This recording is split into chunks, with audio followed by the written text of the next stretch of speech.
நாம் இருக்கிற தியானத்தின் தலைப்பு தி போர்ட்டர், சுமை சுமக்கிறவர் என்கிற தலைப்பிலே நாம் என்ன செய்ய போகிறோம்? இன்றைக்கு தியானிக்க போகிறோம். சுமை சுமக்கிறவர் என்றால் என்ன?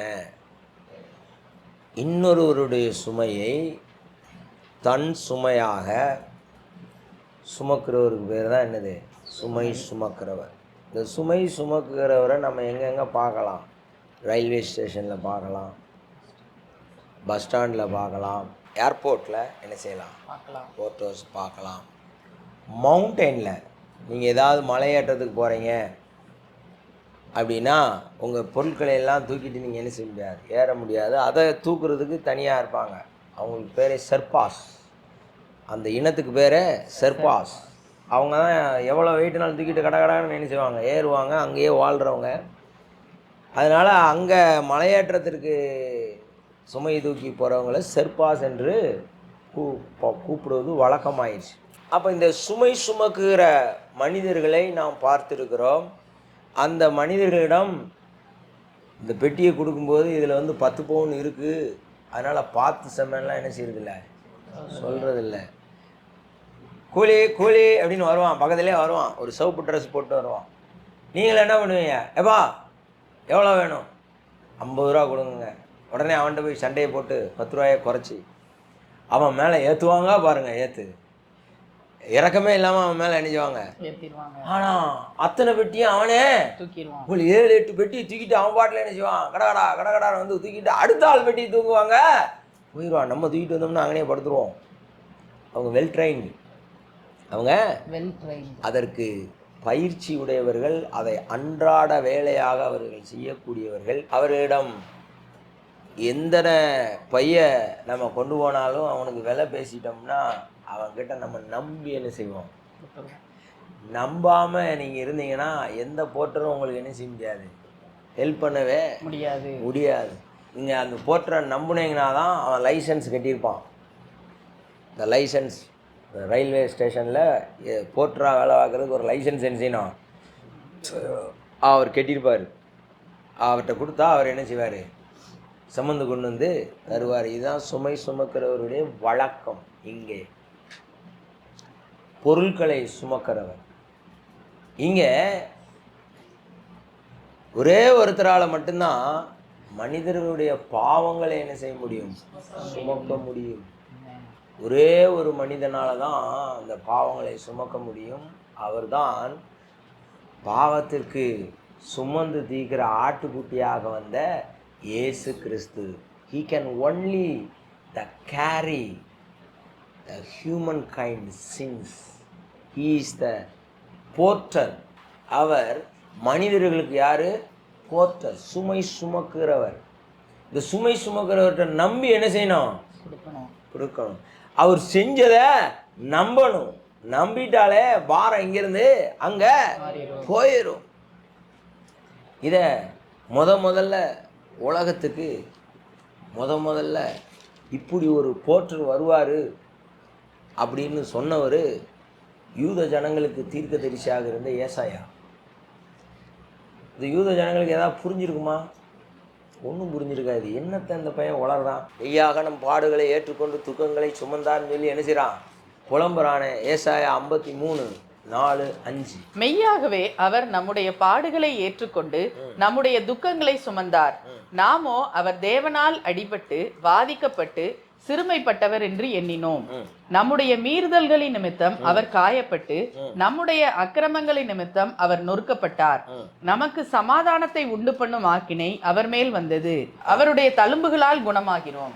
நம்ம வாசிக்கிறோம், மெய்யாகவே அவர் நம்முடைய பாடுகளை என்ன செய்தார்? துக்கங்களை என்ன செய்தார்?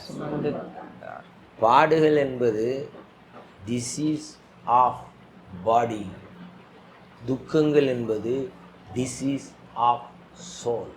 ரெண்டும் என்ன, வியாதிப்பட்டுருச்சு. தேவனிடத்திலிருந்து பிரிஞ்சு பிசாசின் ஆளுகைக்குள்ளே வந்த மனிதனுடைய ஆன்மாவும் சரீரமும் என்ன போயிட்டுச்சு? நோய்வாய் பட்டுச்சு. அது ரெண்டையும் அவர் என்ன செஞ்சாராம்? சுமந்தார்.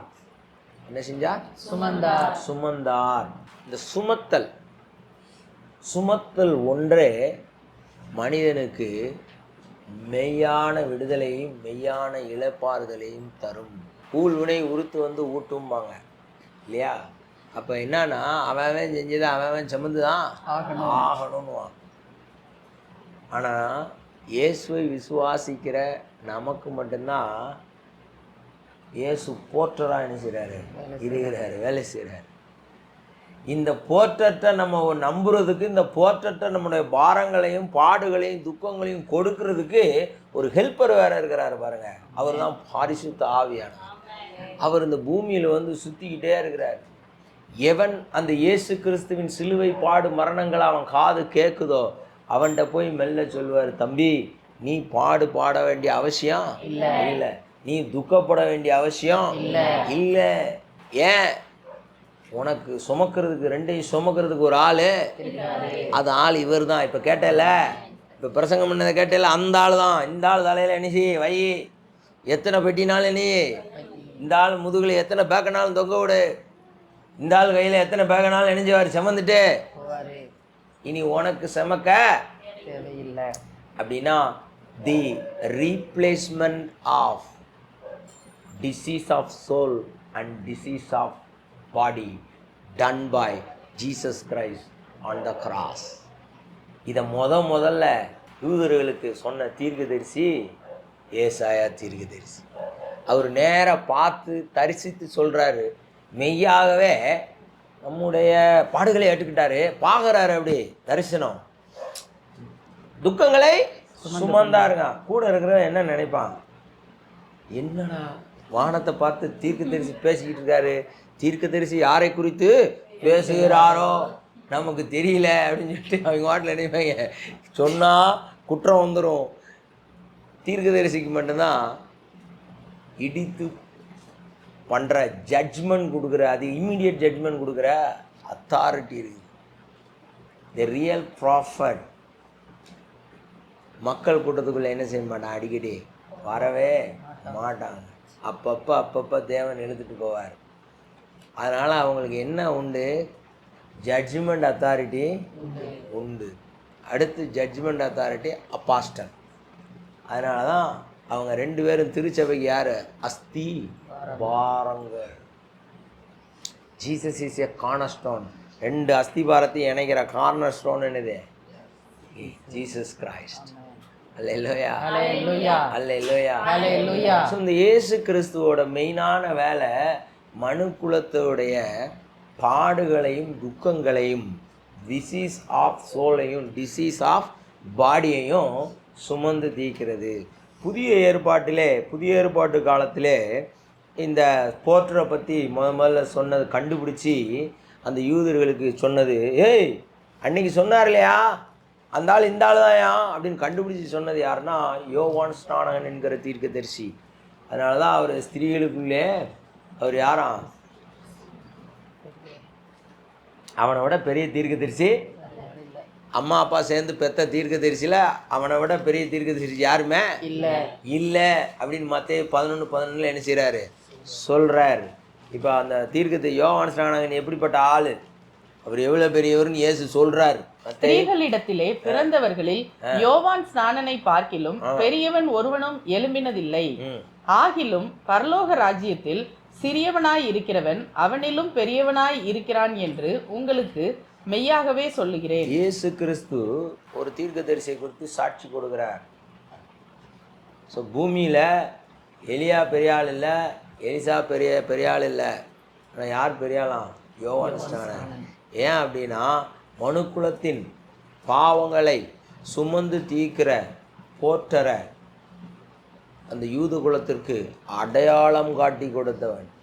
இன்றைக்கு திருச்சபையிலே யார் விசுவாசத்தில் வளர்ந்துருக்கிறான்னு பார்க்குற போதகர்கள் கம்மி.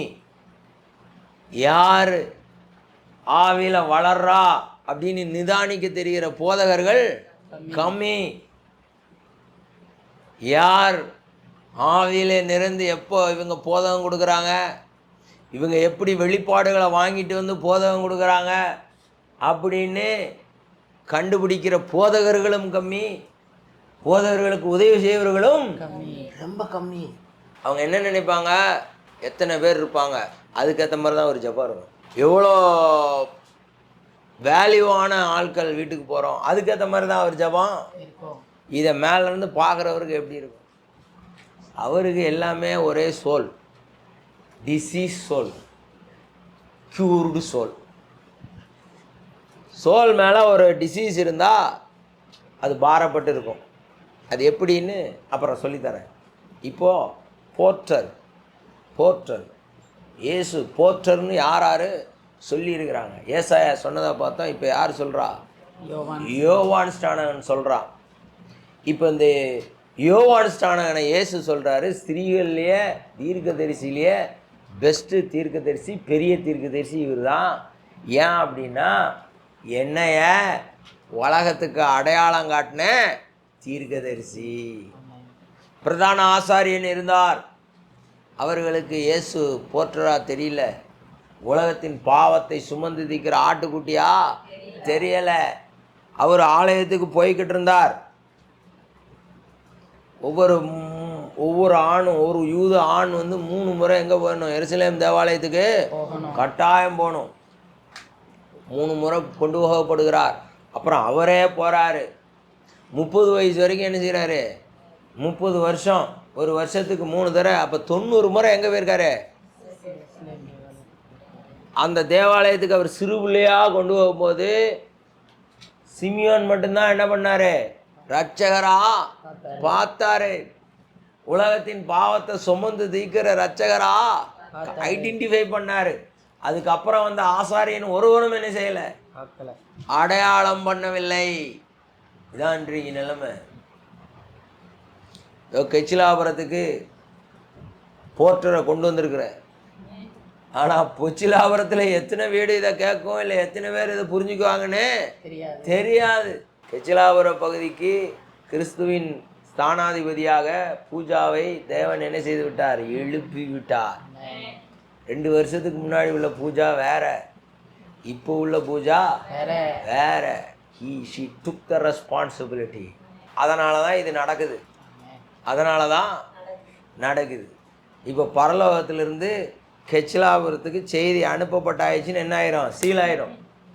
அப்புறம் எனக்கு தெரியாது, அங்கே குடையுது இங்கே குடையுது, எனக்கு சொல்லியிருந்தா நான் வந்திருப்பேன்னு சொல்லி இங்கே யாரும் நினைச்ச முடியாது, சொல்ல முடியாது. எங்கே இருந்தது? பூஜா வீட்டுக்கு ஏற்ற மாதிரி உள்ள 3ஆவது வீடு. அப்படியா? ஓ, அங்கே நில்லு, சாட்டை அடி உனக்கு இருக்குது. அது மாதிரி இன்றைக்கு கெச்சிலாபுரத்துக்கு இந்த போர்ட்டரை, இந்த உலகத்தின் பாவத்தை சுமந்து தீர்க்கிறவரை காட்டி கொடுக்குற ஆளாக கிறிஸ்து சபையின் உறுப்பாகிய பூஜாவை நியமித்தது போல அன்றைக்கு உலகத்தின் பாவத்தை சுமந்து தீர்க்கிறவராக யூதர்களுக்கு காட்டி கொடுக்க, பிரதான ஆசாரியர்களுக்கு காட்டி கொடுக்க, வேதபாரகர்களுக்கு காட்டி கொடுக்க, தன்னிடத்தில் வருகிற வேதபாரகர்களையும் தன்னிடத்தில் வருகிற பரிசேயர்களையும் விரியன் பாம்பு குட்டிகளே என்று திட்டிக்கொண்டே இந்த பக்கம் என்ன செய்றாரு? உலகத்தின் பாவத்தை சுமந்து தீர்க்கிற தேவாட்டுக்குட்டி. ஜனங்கள் திட்டினோன்னு நினைஞ்சிருப்பாங்க. ஜனங்கள்லாம் பயந்து போயிருப்பாங்க. இங்கிட்டு பார்த்தா அங்கிட்டு இருந்து வட பாயசத்தோட ஒரு சாப்பாடை கொடுக்குறே, கவலைப்படாத, அவனைத்தான் திட்டினேன். ஏன்னா அவன் சொன்னாலும் நினைச்ச மாட்டான், கேட்க மாட்டான். ஆனால் நீங்கள் கேட்பீங்க, இதான் இந்த இவர் தான். எப்படிங்க என்னை ஒருத்தன் ஞானஸ்தானம் கொடுக்கும்படி காட்டுக்குள்ளே இருந்து வெளியே வந்து அனுப்புனார்ல, எப்படி சொல்கிறான் பாருங்க. என்னைய ஒருத்தர் என்ன செஞ்சார்? அனுப்புனாரு. நான் காட்டுக்குள்ளே பேசாமல் இருந்தேன், வெட்டுக்கிளியும் தேனையும் சாப்பிட்டுட்டு ஒரு தோளுடைய அணைஞ்சிட்டு முடிய கிடிய வெட்டாமல் பரட்டத்தலையோடு அணிஞ்சுக்கிட்டேன். ஜாலியாக சித்தர் மாதிரி சுற்றிக்கிட்டு இருந்தேன். என்னைய ஒருத்தர் இணைஞ்சார், தம்பி இந்த நாடகம் போதும், இப்போ நீ எங்கே போக வேண்டிய நேரம் வந்துருச்சு, ஊருக்குள்ளே போக வேண்டிய நேரம் வந்துருச்சு. இந்த ஊருக்குள்ளே போய் என்ன செய்கிற? அம்புட்டு பேருக்கும் ஞானஸ்தானம் கொடுக்குற. சாமி இவ்வளோ நாள் எனக்கும் ஊருக்கும் என்ன இல்லை, கனெக்ஷனே இல்லை சாமி. நான் போய் ஆற்றுல நின்று எல்லோரும் வாங்கடா உங்களுக்கு ஞானஸ்தானம் கொடுக்க போனால், யார் சாமி வருவான்டா, நான் இழுத்துட்டு வருவேன், நான் இழுத்துட்டு வருவேன். அங்கே லைனில் நிற்பான், சரியா? நிற்கும் போது அந்த லைனில் ஒருத்தருக்கு நீ ஞானஸ்தானம் கொடுக்கும்போது அவர் மேலே பரிசுத்த ஆவியானவர் வந்து இறங்குவார். அப்படி யார் மேலே இறங்குவாரா காணுகிறாயோ அந்த ஆள் தான் உலகத்தின் பாவத்தை சுமந்து தீர்க்கிற தேவ ஆட்டுக்குட்டி. சரின்னு ஊருக்குள்ளே வந்துட்டார் யோவான் ஸ்நானகன். ஊருக்குள்ளே வந்து அதே மாதிரி யோர்தான் நதிகரையில் நின்னார். பார்த்தா லைனு வந்துருச்சு. வா வா வா வா ஒவ்வொருத்தன் தலைவா பார்க்குறாரு, எவன் தலையில் பராயந்து இறங்குதுடா அப்படின்னு. எல்லா பயிலும் பார்க்குறான். யோ தலையை பார்க்குற, நல்லா தண்ணியை பார்த்து முக்கி ஏடு, வா வா வா உன் தலையில் ஈரும்பேன்னு தான் இருக்கு, வா போ போ, வா வா புறாவையும் காணும் காக்காவையும் பேணு தான் என்ன செய்யுது இருக்கு, வா முங்கிட்டு போ முங்கிட்டு போ முங்கிட்டு போ. திடீர்னு பார்த்தா ஒரு ஆள் நிற்கிறாரு. அவர் பேர் இயேசு. அவர் மேலே பரிசுத்த ஆவியானவர் புறாவை போல் என்ன செய்கிறார். அதை மட்டுமா சொன்னார்? ஏய் அவர் பரிசுத்த ஆவியினால் எல்லாருக்கும் ஞானஸ்தானம் கொடுக்குறவரப்பா, நீ வாட்டரில் கொடுக்குற, அவர் ஸ்பிரிட்டில் கொடுப்பாரு பேப்டிசம் அப்படிங்கிற கதையும் சொல்லி கொடுத்து தான் எங்கே அனுப்பியிருக்காரு? யோர்தான் நதிக்கு அனுப்பியிருக்காரு, ஊருக்குள்ளே அனுப்பியிருக்காரு. நீங்கள் கொஞ்சம் யோசித்து பாருங்கள். ஜனங்களுக்கு சம்மந்தம் இல்லாத ஒரு ஆள் உள்ளே வந்தோன்னே ஜனங்கள் வராங்க. அதுதான் பரிசுத்த ஆவியானவருடைய ஊழியம். நீ ஆவியானவரோடு உறவாடி கொண்டே இருந்தா ஊழியம் அது வாட்டில் என்ன செய்யும் நடக்கும். ரொம்ப ஈஸி. Spirit connecting ministry. இப்போ என்ன செய்கிறான்? அந்த யூதர்களுக்கு இந்த போர்ட்டரை காமிச்சு கொடுக்குறாரு. அப்பா இவர் தான் உலகத்தின் பாவங்களை சுமந்து தீர்க்கிற தேவாட்டுக்குட்டி. இவருடைய காலுடைய பாதரட்சியை அவுக்க கூட நான் பாத்திரன் அல்ல. இவன் வர்றவருக்கு இவன் பார்த்தவன் அதை பார்த்துட்டான். அந்த காட்சியை பார்த்துட்டு இவன் என்ன செய்ய மாட்டேங்கிறான்? ஞானஸ்தானத்தை கொடுக்க மாட்டேங்கிறான். அவர் சொல்றார், தம்பி இப்போ ஓ ரோல் வேறு ஏன் ரோல் வேறு. ஓ ரோல் தீர்க்கதரிசி, ஏன் ரோல் சாதா மனுஷன். அதனால் ஒழுங்கா என்னை இணைஞ்சிரு முக்கி எடுத்து இந்த நீதியை நிறைவேற்றுறதுக்கு என்ன செய்ய இடம் கொடுத்துரு. என் ரோலை நான் என்ன செய்யணும் செய்யணும். இப்போ வந்து அந்த அந்த மாதிரி புத்தி நமக்கு என்ன செய்ய மாட்டேங்க வரமாட்டேங்குது. ஏங்க நீங்கள் சும்மா வந்து ஃபண்டு கிவராக இருங்கன்னா மண்டு மாதிரி வேலை செய்வேன்னு அடம் பிடிக்கிறது. இன்னொரு ஆள் வேலையை போய் என்ன செய்யுது குழப்பி விடுறது. சரி வேலை செய்யினா வேலை செய்யாமல் உட்காந்துக்கிட்டு என்ன செய்யுது கக்க புக்கன்னு வேலை செய்கிறவங்கள்ட்ட பேசி எல்லாத்தையும் கெடுக்கிறது. அப்போது இவங்களுக்கு என்ன தெரியல? Disease of soul. சோல் என்ன ஆயிருக்கு? டிசீஸ் ஆகிருக்கு. என்ன சொல்லியிருக்கிறோம், என்ன அப்பாயின்ட் பண்ணியிருக்கோம், அதை மட்டும் விட்டுட்டு வேறு எல்லாத்தையும் என்ன செய்கிறது. அங்கே யோவான் ஸ்நானகன் அப்படி செய்யலை. சொன்ன உடனே ஓகேன்னு சொல்லி நினைஞ்சிட்டான், முக்கி எடுத்துட்டான். ஸோ இரண்டாவது தீர்க்கதரிசி யூதர்களுக்கு காட்டி கொடுத்தவர் யோவான் ஸ்நானகன். இயேசுவே தான் வாய் திறந்து சொல்கிறார். மத்தேயு 11:28 வருத்தப்பட்டு பாரம் சுமக்கிறவர்களே, நீங்கள் எல்லாரும் என்னிடத்தில் வாருங்கள், நான் உங்களுக்கு இளைப்பாறுதல் தருவேன். இது மனதிலே நீங்கள் சுமக்கக்கூடிய பாரங்கள். உலகத்திலே வந்த எல்லா மனிதனுக்கும் ஆத்மாவில் என்ன இருக்குது? வியாதி. இந்த ஆத்மாவில் உள்ள வியாதியை போக்கணும் அப்படின்னா ஒரே ஒரு டாக்டரால் தான் முடியும். The great doctor physician Jesus Christ. ரெண்டாவது ஒரு டாக்டர் இருக்கிறாரு, those who anointed by the Holy Ghost. பரிசுத்த ஆவியினாலே அபிஷேகம் பெற்ற டாக்டர்கிட்ட போனால் தான் disease of soul and disease of body என்ன செய்யும்? வெளி ஏறும். அந்த காலகட்டத்துக்கு நம்ம போய்கிட்டே இருக்கிறோம். அப்போ எல்லா இந்த உலகத்தில் வந்த எல்லா மனிதனுக்கும் ரெண்டு தேவை. ஒன்று 2 எள்ளு. என்னது? 2 எள்ளு. ஒன்று லைட்டு, இன்னொன்று லைஃபு. இந்த லைட்டு இந்த லைஃபு இது ரெண்டுமே இதுதான் சோலுக்கு தான் தேவை. நீங்கள் பழைய ஏற்பாட்டு தீர்க்கதரிசி ஏசாயா சொன்னால், எலும்பி பிரகாசி உன் ஒளி வந்தது அப்படின்னா, நான் அந்த ஒளி வந்துருச்சா நான் வேலை செய்யணுமா? ஒளி வந்துருச்சு நான் வேலை செய்யணுமா? தீர்க்கதரிசி, பெரிய தீர்க்கதரிசி. அப்போஸ்தலன் யோவான் எழுதும்போது சொல்கிறாரு, இயேசுவை பற்றி சொல்லும்போது எப்பா அவருக்குள் 1:4 அவருக்குள் ஜீவன் இருந்தது, அந்த ஜீவன் மனுஷருக்கு ஒளியாய் இருந்தது. என்னது இது? ஜீவன்னா என்னது? ஒளி. ஒளி. Life, light. உங்கள் லைஃப்பை நீங்கள் கூட்டிக்கிட்டே இருந்தீங்கன்னு வச்சுக்கோங்க, இயேசுவோடு உள்ள உறவை கூட்டிக்கிட்டே இருந்தீங்கன்னா உங்களை பார்க்குற விசுவாசிக்கு உங்களுக்குள்ளே இருக்கிற லைட்டு தெரியும். அவனுக்கு தெரியும். அசம்பந்த கிறிஸ்தவனுக்கு தான் என்ன தெரியாது. இவனை மாதிரி பெருமைக்காரன் யாருமே இல்லை. ஏன்னா நான் மட்டும் இயேசுவாக இருந்தால் ஒரு 60 எடுத்து அம்பிட்டு என்ன பண்ணிடுவேன், கழுத 5000 பேர் செத்து போங்கடான்ருவேன் கோயில்பட்டியில். நீங்கள் ஆராதனையே என்ன செய்ய வேண்டாம், நடத்த வேண்டாம், செத்து போயிருங்கன்னு சொல்லி 60 வா தலையை கொடு செத்து வா, ஓ வந்துரு வந்துரு வந்துரு. வெட்டியாயே ரட்சிக்கப்படுறவனையும் ரட்சிக்கப்படாமல் தடுத்து கொண்டு இருக்கிறாயேன்னு நினைஞ்சிடுவேன், வெட்டி போட்டுருவேன்.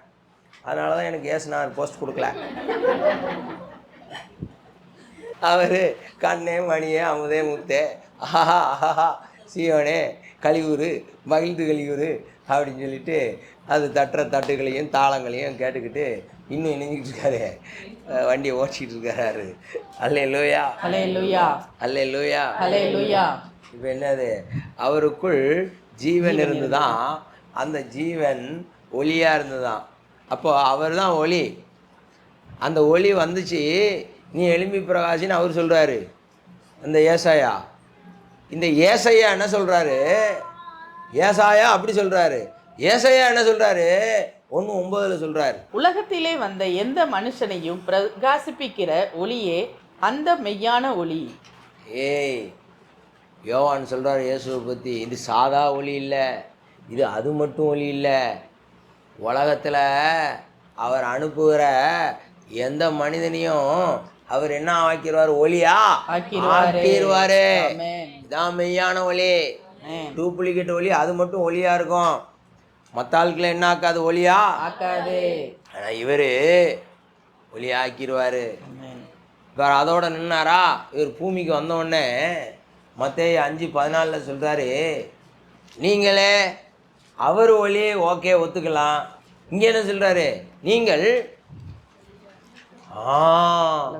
என்னவா இருக்கிறீங்க? உலகத்துக்கு வெளிச்சமாய் இருக்கிறீர்கள். என்னவா இருக்கிறீங்க? வெளிச்சமாய் இருக்கிறீர்கள். சரி, அவர் வெளிச்சம்னா எல்லாம் ஏற்றுக்கிடுவான், நாம வெளிச்சம்னா ஏற்றுக்கிடுவானா? பாருங்க, ஏற்றுக்குவான். ஏன்? Disease soul. அவன் சோல் எதில் இருக்கு? வியாதியில். அதனால் அவனால் என்ன செய்ய முடியல? சாமி ஏற்றுக்கலாம். நீ எப்படி? ஏன் அவன் டிசீஸ்டாக இருக்கான்னா, ஆண்டவர் ஏலோகிம். என்னது? ஏலோகிம். இந்த ஏலோகிம் மனிதனை படைக்கும் பொழுது பிதா முதல்ல, குமாரன் 2வது, பரிசுத்தாவி 3வது, 4வது மனுஷன். இந்த ரெல்மில் தான் என்ன செய்தார்? படைத்தார் என்பதை அந்த டிசீஸ் சோல் என்ன செய்யுது? மறந்து அதை ஏற்க என்ன செய்யுது? மறுக்குது. இதை சங்கீதக்காரனும் பிழையாக எழுதிவிட்டான், எபிரேயத்தில் எழுதினவனும் பிழையாயிட்டான். சங்கீதம் 8:3 வாசிங்க. உமது விரல்களின் கிரியையாகிய உம்முடைய வானங்களையும் நீர் ஸ்தாபித்த சந்திரனையும் நட்சத்திரங்களையும் நான் பார்க்கும்போது, மனுஷனை நீர் நினைக்கிறதற்கும் மனுஷகுமாரனை நீர் விசாரிக்கிறதற்கும் அவன் எம்மாத்திரம் என்கிறேன். நீர் அவனை தேவ தூதரிலும் சற்று சிறியவனாக்கினீர், மகிமையினாலும் கனத்தினாலும் அவனை முடிசூட்டினீர். இங்கே பாருங்க, மகிமை யாருக்குரியது? கர்த்தருக்குரியது. கனம் யாருக்குரியது? கர்த்தருக்குரியது. அதை ரெண்டையும் கொஞ்சம் சின்னதாக்கி யாருக்கு கொடுத்துருக்காரு? மனுஷனுக்கு கொடுத்தாரு. இதான் ஆர்டர்.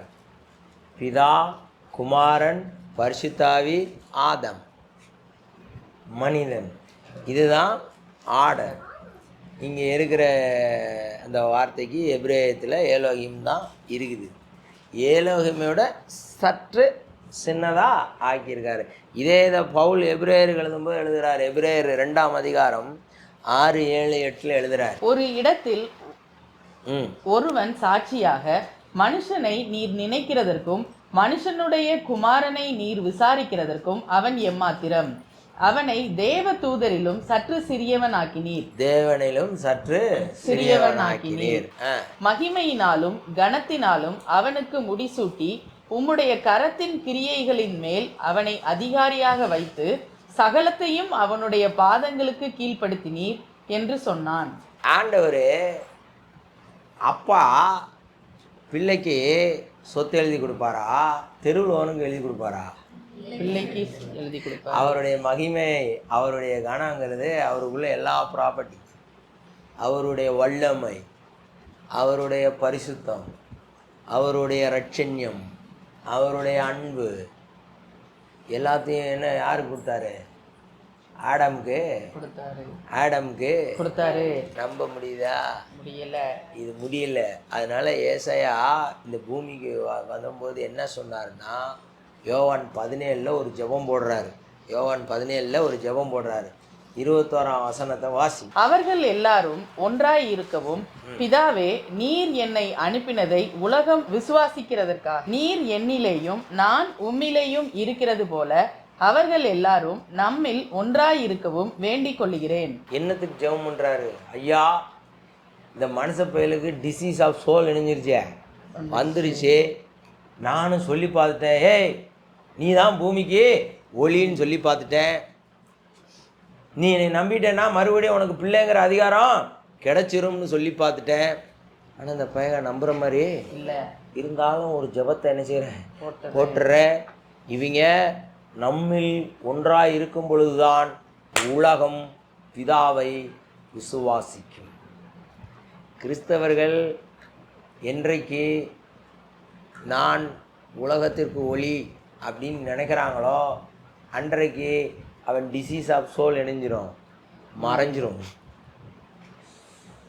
இனிமேல் உங்களுக்கு டிசீஸ் ஆஃப் சோல் சொல்லித்தரேன். மறைஞ்சிரும். இப்போ என்ன சொல்கிறேன்? போர்ட்டரை பற்றி பேசிக்கிட்டு இருக்கேன். போர்ட்டரை ஏன் போர்ட்டர்னு நினைக்க மாட்டேங்கிறோம்னா, அவர் ஒளியாக வந்தேன்னாரு, அவர் தான் ஜீவன்னாரு. இதை ரெண்டையும் இந்த டிசீஸ்டு சோல் வந்து என்ன செய்ய மாட்டேங்குது? ஏற்றுக்கிட மாட்டேங்குது. அப்படி ஏற்றுக்கிடாமல் இந்த டிசீஸ் சோலில் வாழ்ந்து வாழ்ந்து டிசீஸ் பாடியில் இணைஞ்சிருது, வந்துடுது. உடனே எல்லாம் சொல்லிட்டாங்க, இத்தனை வயசானால் இந்த வியாதி என்ன செய்யும்?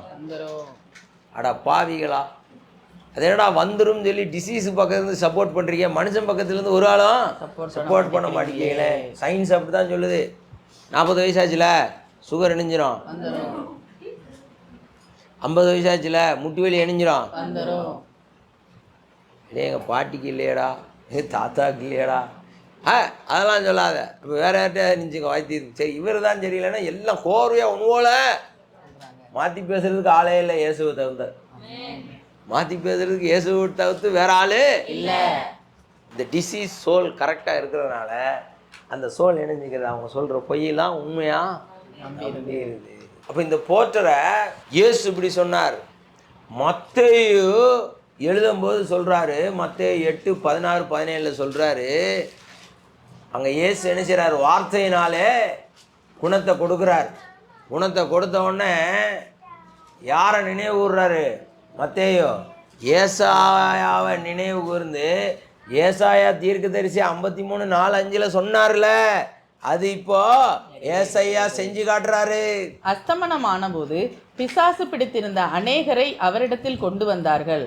அவர் அந்த ஆவிகளை தமது வார்த்தையினாலே துரத்தி பிணியாளிகள் எல்லாரையும் சொஸ்தமாக்கினார்.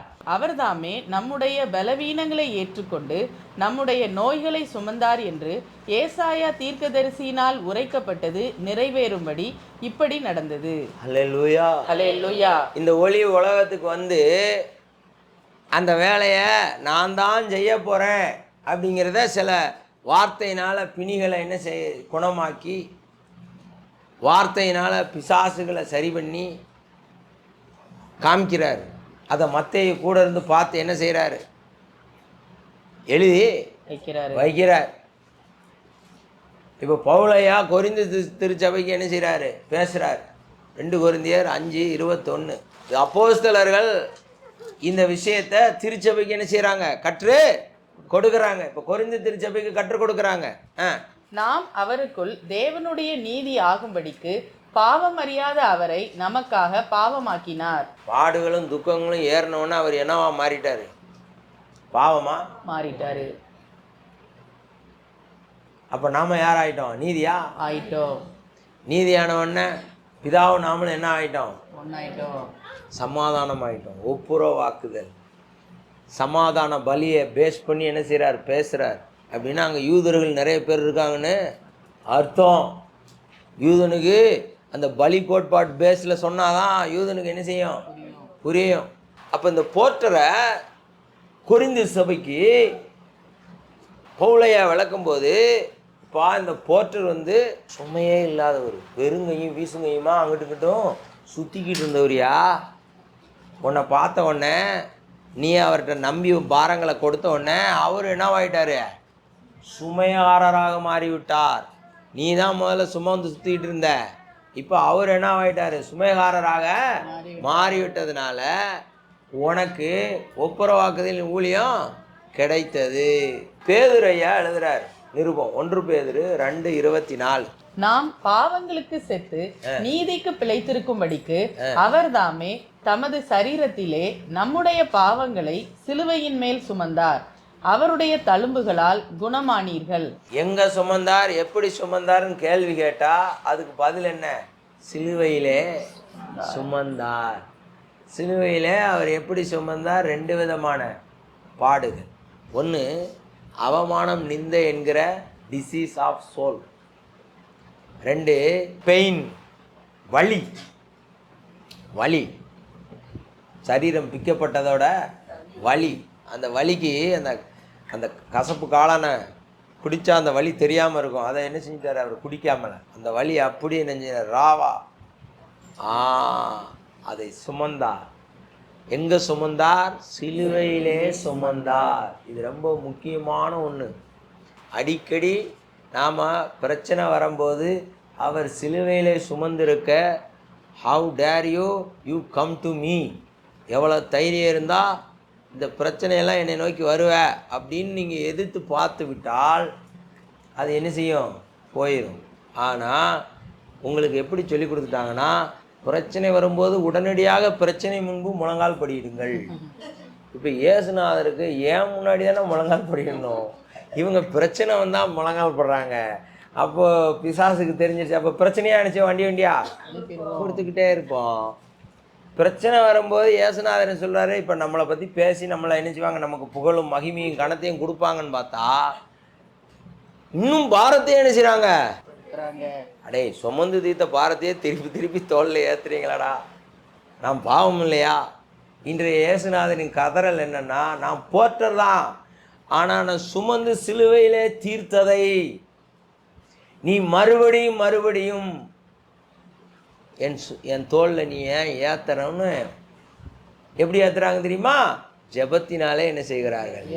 ஏற்றுகிறார்கள். ஆண்டவரே, எனக்கு இந்த துக்கங்கள் பாடுகள் இருக்கின்றன ஆண்டவரே. தம்பி, நீங்கள் யோவான் 16:31 வாசிக்கலையா தம்பி? நான் தான் தெளிவாக சொல்லிட்டு இருந்தனே, உலகத்திலே உங்களுக்கு உபத்திரவம் உண்டு, ஆனால் நீங்கள் என்ன செய்யக்கூடாது? பயப்படக்கூடாது, திடன் கொள்ளுங்கள், நான் உலகத்தை ஜெயித்தேன். அப்படின்னா நீங்களும் என்ன பண்ணுவீங்க? ஜெயிப்பீங்க. எதுக்கு அப்போ ஜெபம் பண்ணுறீங்க? பயந்து போய் என்ன செய்றீங்க? எப்படி அந்த பயம் வருது? தோல்வி பயம். இந்த பிரச்சனை நம்மை வீழ்த்தி விடுமோ? இந்த பணம் நமக்கு வராமல் போயிடுமோ? இந்த காரியம் நமக்கு நடக்காம போயிடுமோ? கொலகாரனுக்கு பயம் இல்லை, கொள்ளக்காரனுக்கு பயம் இல்லை, விசுவாசிக்கு ஏராளமான பயம்.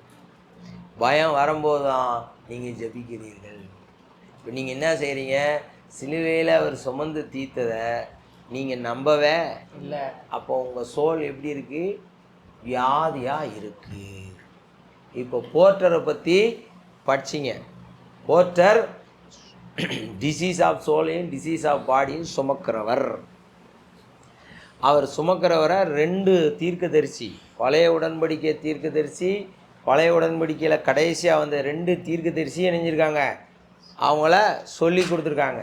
ஒருத்தர் இப்படி சுமப்பாருன்னு சொல்லி கொடுத்தாரு, இன்னொருத்தர் இவர் தான் அந்த அவர் அப்படின்னு சொல்லி கொடுத்தார். இயேசுவும் அதை என்ன செய்தார்?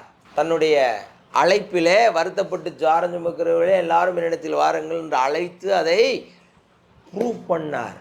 மத்தேயு இயேசு வியாதிகளை குணமாக்குகிறதையும் பிசாசுகளை துரத்துகிறதையும் கண்டு என்ன செஞ்சார்? ஏசாயால எழுதுனது இப்போ நிறைவேறுது அப்படின்னு சொல்லி இவர் தான் மேசியாங்கிறத என்ன செஞ்சார்? நிரூபித்து காட்டினார். இந்த யூத ஜனங்களுக்கு நிரூபித்து காட்டினார். அப்போஸ்தலனாகிய பவுல் புறஜாதியாருக்கு, ஏய் யூதன் மட்டும்தான் ஒப்புரவாக்கிட்டான்னு நினைக்காத, நீயும் என்ன ஆயிட்ட? ஒப்புரவாகுதல் ஆயிட்ட, பிதாவோடு ஒப்புரவாயிட்ட. இனி நீ அனாதை இல்லை, நீ தேவ குடும்பத்தோடு இணைஞ்சிட்ட, இணைந்து விட்டாய். எப்படி இணைந்தாய்? இந்த போற்று மூலமாய் இணைந்தாய். உன் பாவங்களையும் உன் துக்கங்களையும் அவர் சுமந்தார். இப்போ பேதுருவையா சொல்றாரு, ஒருபடி மேலே போய் சுமந்து தீர்த்தார்றான்ட்ட. சுமந்து தீர்த்தார். ஐயா அப்போ நான் அன்னைக்கு செஞ்சாரியா? அவர் ஆவியில் இருந்த, அப்புறம் எங்கே வந்த? மாம்சமா வெளியில் வந்த. வெளியில் வந்தோடனே மாம்சம் வளர்ந்து ஆன்மா கொஞ்சம் கொஞ்சம் வளரும்போது அப்போ தான் என்ன செய்கிறத? அந்த ஆன்மா வியாதிப்பட்டிருக்கிறத உணர்ற. அப்புறம் அங்கேருந்து அங்கங்கே இயேசு சுமந்து தீர்த்தார் 2 பேர் கத்திக்கிட்டே இருக்கான். அதை கேட்ட உடனே அதை நம்புகிற. உனக்கு ஆன்மாவிலே குணம் உண்டாகிறது, சரீரத்திலே குணம் உண்டாகிறது, ஆவியில் இன்டிமசி உண்டாகிறது. அதுதான் ட்ரீட்மெண்ட்டு. வாரம் கேட்டுக்கிட்டே இரு. அங்கங்கே இணைஞ்சிருக்கேன், நான் பேசுகிறவங்கள சபைகளை இணைஞ்சிருக்கேன், வச்சுருக்கேன். அங்கே போய் உட்காந்து கேட்டுக்கிட்டே இரு.